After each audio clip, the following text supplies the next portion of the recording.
Thinking about a cruise to Alaska? Will it be Carnival?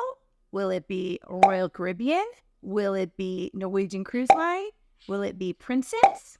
Will it be Celebrity? Or maybe a Holland America cruise? Here's some things to consider when you're booking your cruise. Would you prefer a larger ship? Or a smaller one. The hustle and bustle of crowds? Or laid back, easy going. Or do you want family-friendly activities? Or more adult-oriented. In this video, I'm comparing apples to apples.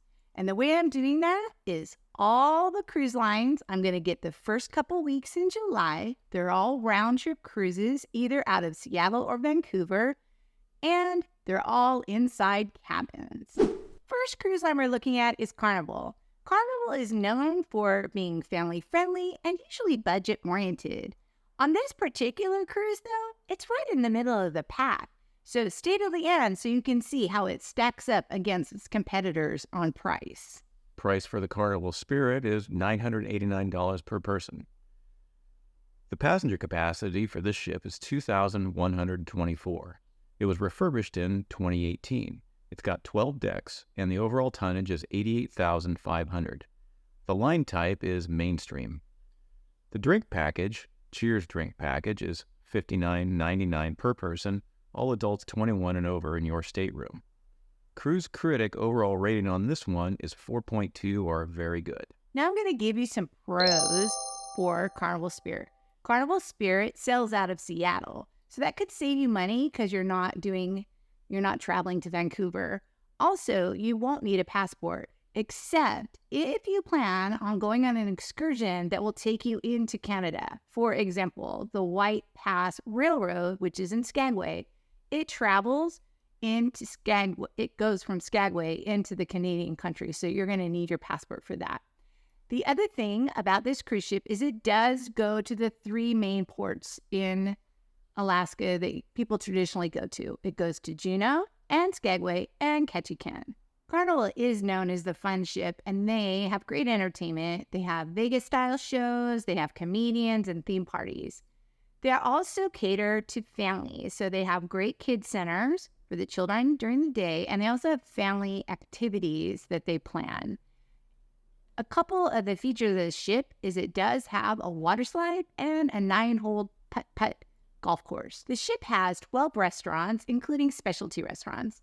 And one critic or one person reviewed it on Cruise Critics said that it's a smaller ship, but even so, at full capacity, it doesn't seem crowded. Some cons for this ship are Juneau's stop is from 7 a.m. to 3 p.m., which is limiting in your time for your excursions. The Ketchikan stop is even shorter, from 7 a.m. to 1 p.m. The Victoria stop is from 8 p.m. to 11:59 p.m., so I don't even know if you'd get off the ship. But if you do, you need to bring your passport because you're going into Canada. Another con is there is no designated glacier viewing day, which to me is a big deal when you're going to Alaska. One of the things mentioned by people on Cruise Critic is that it has an odd decor. It was mentioned by many reviewers in the main theater dome. It's an Egyptian motif.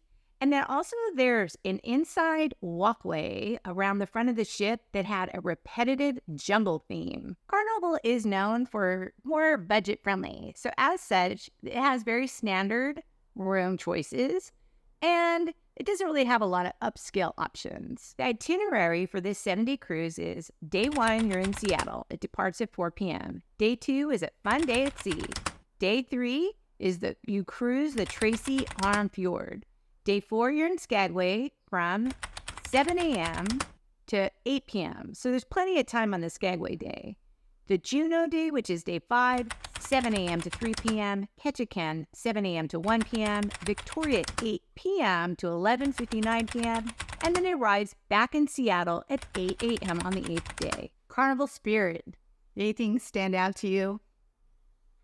You mentioned Egyptian and jungle motif. That sounds a little out of place if I'm going to Alaska. It would seem strange. It would seem strange. I don't think this is the ship for us. But let's keep going. Maybe we'll find one that is. Sounds good. Our second cruise line we're going to look at today is Royal Caribbean. It has More family-friendly amenities, but this time with a more luxurious and a wow factor. Royal Caribbean's Quantum of the Sea. The cost is $1,034 per person. Quantum of the Sea holds 4,160 passengers and was refurbished in 2019. The ship has 16 passenger decks and its tonnage is 168,666. Royal Caribbean's drink package runs anywhere from $56 to $105 per day. The Cruise Critic 4.0. Very good overall. That's a great score. Quantum of the Sea departs from Seattle, which again is convenient because it could be less expensive to fly within the U.S. if you're a U.S. citizen.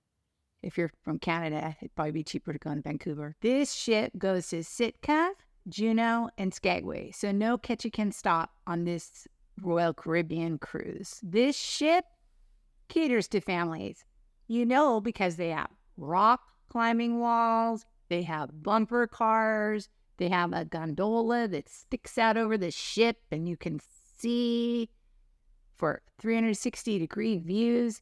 They have a kids club that's very active. So overall, if you got a family, this is a good one to go on. There's a variety of restaurants to choose from, including specialty restaurants, and they have lots of different cabin configurations as well. So whether you're a solo traveler or traveling with a family and you want a big cabin with lots of space, this is a good ship to look at. On the sailing, there's no Ketchikan stop. You stop at Sitka instead. There's no Glacier Bay viewing. There is a stop in Dawes Glacier early in the morning. So your Alaska experience is a little different than some of the other itineraries that are available. This is a big ship. It holds 4,160 passengers. That's a double capacity. So if you add extra kids to those cabins, it could be even more than that. So that means it'll just take longer in places and get crowded at buffets when you're embarking the ship, when you're disembarking the ship. So those are just some things that go along with a larger ship. Some cons that I read about in my research were that there's a formal night, and some people don't like formal nights. They don't want to get dressed up. And then also service could be spotty, and the food quality could be hit or miss. The itinerary for this cruise, it starts in Seattle, Washington at 4 p.m. The second day is a cruise day. The third day, you're in Sitka from 9:30 a.m. to 5 p.m. The following day is Skagway from 7 a.m. to 5 p.m. The next day, they go to Dawes Glacier at 5 a.m. Get up early to see the glacier to 10 a.m. Then they head off to Juneau, Alaska. That's the same day from 1 p.m. to 8 p.m. Day 6 is a day of cruising. Day 7, you're in Victoria, British Columbia from 5 p.m. to 10 p.m. And you return to Seattle the last day at 6 a.m. Norwegian Cruise Line's Norwegian Encore is the next ship we're going to feature. And it has really up-to-date technology because it launched in 2019. It is known for having the largest racetrack, go-kart track on the sea. Price for Norwegian Encore is $1,169 per person. The Norwegian Encore holds 3,998 passengers and has a tonnage of 169,116. It's got 16 passenger decks, and the drink package is $109 per person per day. Cruise Critic gave it a 4.5, which is very good. Pros are Norwegian Encore leaves from Seattle, and it does go to all 3 stops. It goes to Juneau, Skagway, and Ketchikan, and it does have a Glacier Bay day. So those are all good things. There's plenty of time when you go to Skagway and Juneau. Norwegian Cruise Line is known for their easygoing style of eating. Like, you do not have to make reservations. It's not like a time. You can have a more casual dress. So if you like a more casual attitude towards dining, this might be the ship for you.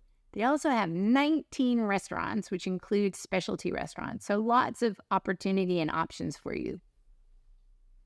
Norwegian has high quality acts like production shows. They have comedians and just a lot of fun activities to do. With that many people, you better keep them busy.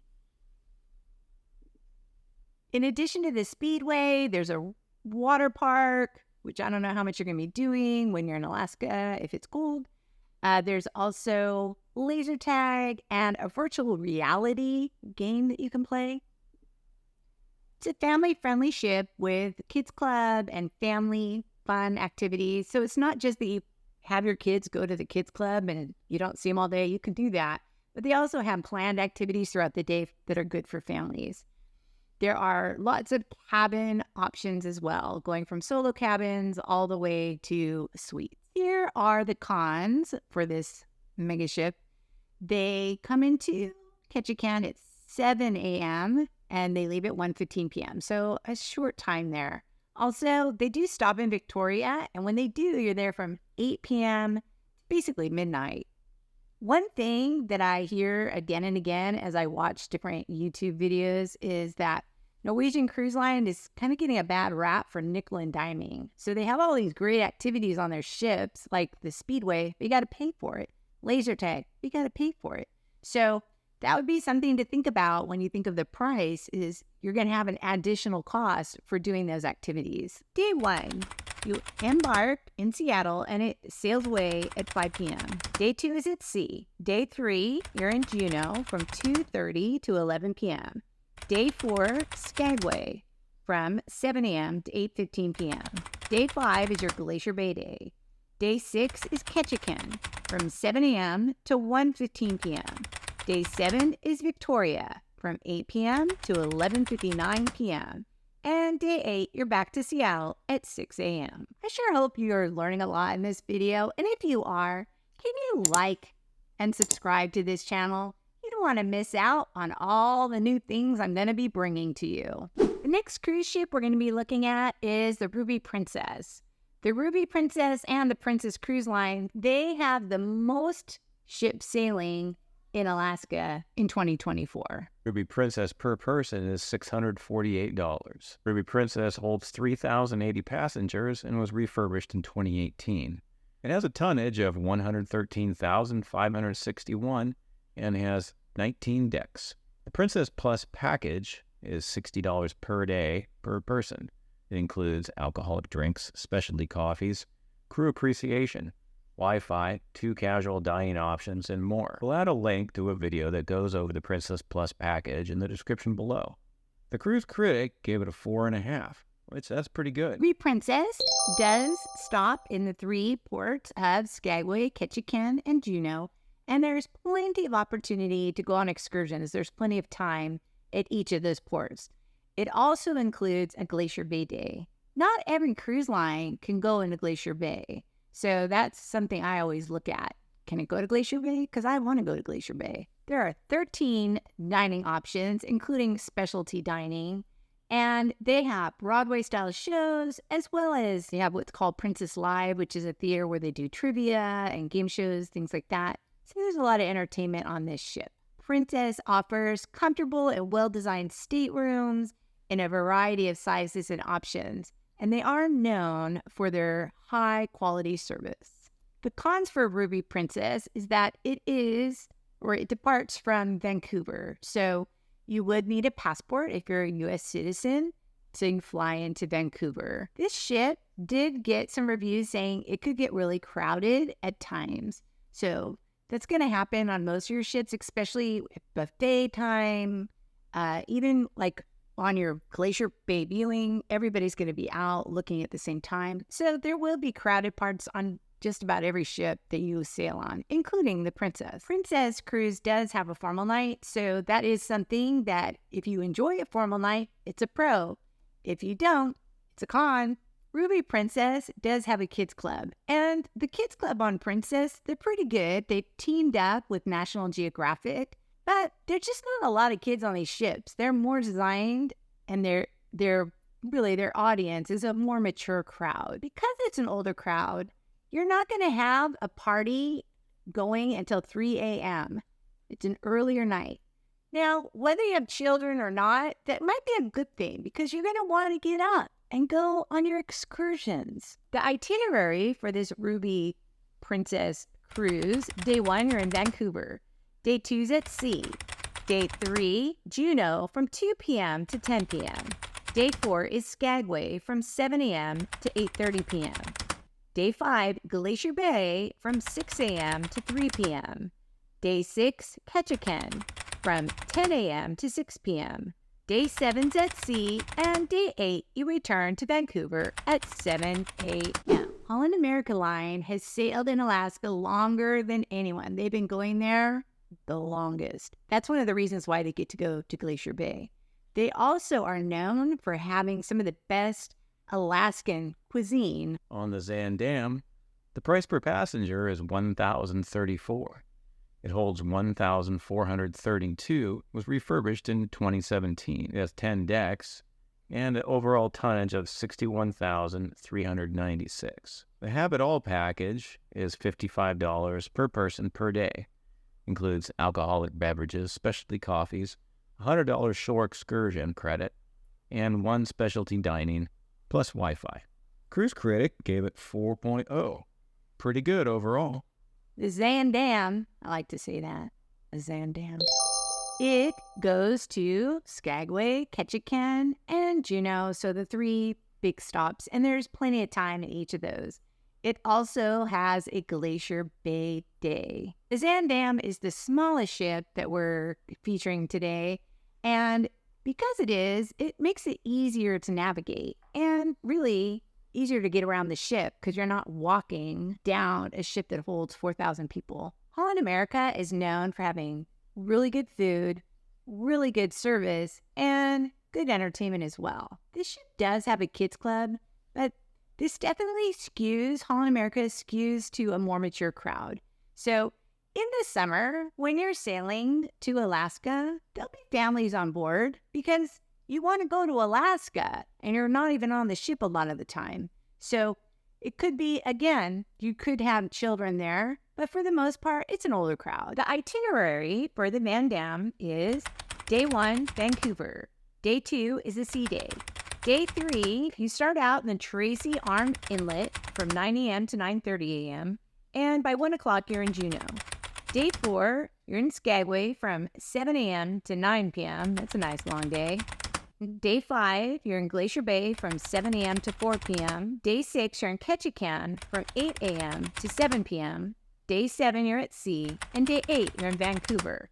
I have a tip for you on the day you're in Skagway. If you're going on an excursion in the morning, go on the excursion in the morning, then go back to the ship, have lunch, take a nap, and then go back out to Skagway for more of your day. Celebrity Cruise Line is known for being a luxury cruise line with a modern twist. And they are getting a lot of great reviews right now. They are all over the place. Everybody's loving Celebrity. Cost on Celebrity Edge is $914 per person. Celebrity Edge holds 2,918 passengers, and it's one of the newer ships on our list, launching in 2018. It has a tonnage of 129,500 and has 14 passenger decks. The direct package is $109 per person per day. Cruise Critic gave it a 3.8 average. Celebrity Edge goes to the 3 main ports, Ketchikan, Juneau, and Skagway, and they leave plenty of time in each of those ports. The ship is known for its contemporary and stylish design and the magic carpet. It's a deck that sticks out over the ship and goes up and down, kind of like an elevator, down 16 decks. I really want to see that. The Celebrity Edge is known for its culinary delights. It has 7 specialty restaurants and 29 places to get food or drink. 29. That's a lot. The Celebrity Edge has Broadway-style shows, and it's known for its great service. Celebrity Edge does have a formal night.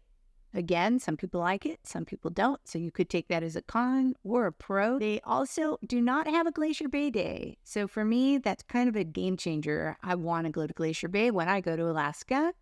I do want to be on the Celebrity Edge too, though, because it sounds like a cool ship to go on. Celebrity is known for being more couples and older people, more mature. That would be me, without kids. They do have a kids club, but it's not really known for being a family-friendly ship. The itinerary for this voyage is depart Seattle at 4 p.m. Day 2, you're at sea. Day 3, Ketchikan from 7 a.m. to 4 p.m. Day 4, you start out in the Endicott Farm and you get to Juneau by 1:30. You're in Juneau from 1:30 to 10 p.m. And then you're in Skagway from 7 a.m. to 6 p.m. Day 5, you go to the Alaska Inside Passage. Day 6, you're at sea. Day 7, you're in Victoria, Canada, this time from 5:30 p.m. to 11:59 p.m., making it more of an opportunity to get off the ship and really use it as one of your ports of call. And then finally, day 8 is Seattle. What's the bottom line? The prices really aren't that different. So when you think about which ship you want to go on, it's more a matter of what are you looking for. If you're looking for family-friendly amenities, pick Royal Caribbean or Norwegian Cruise Line. If you like a more traditional sailing, you probably will enjoy a HAL America, a Princess, or a Celebrity Cruise Line. Now, where does where does Carnival fit in all that? Well, Carnival, it's kind of interesting because this is a smaller ship, so it kind of fits with the HAL America, Celebrity, and Princess, except it isn't going to have that premium feel. So I don't know. I don't know who goes on that ship. So what do you think? What would you choose if you were going, or what will you choose? Put it in the comments below. What are you thinking for us going to Alaska? Well, definitely Glacier Bay is number 1 on the list. So that narrows it down to HAL America, Princess, or Norwegian. Good entertainment, good stage shows. That's a lot of fun. Okay. I think of those, now you're narrowed down. HAL America has stage shows, but they're not as big and bold as Norwegian and Princess. And I don't want to be on a ship with a bunch of kids, so I'm going to say Princess. Hey, if you enjoyed this video, you might like this one next. Happy sailing!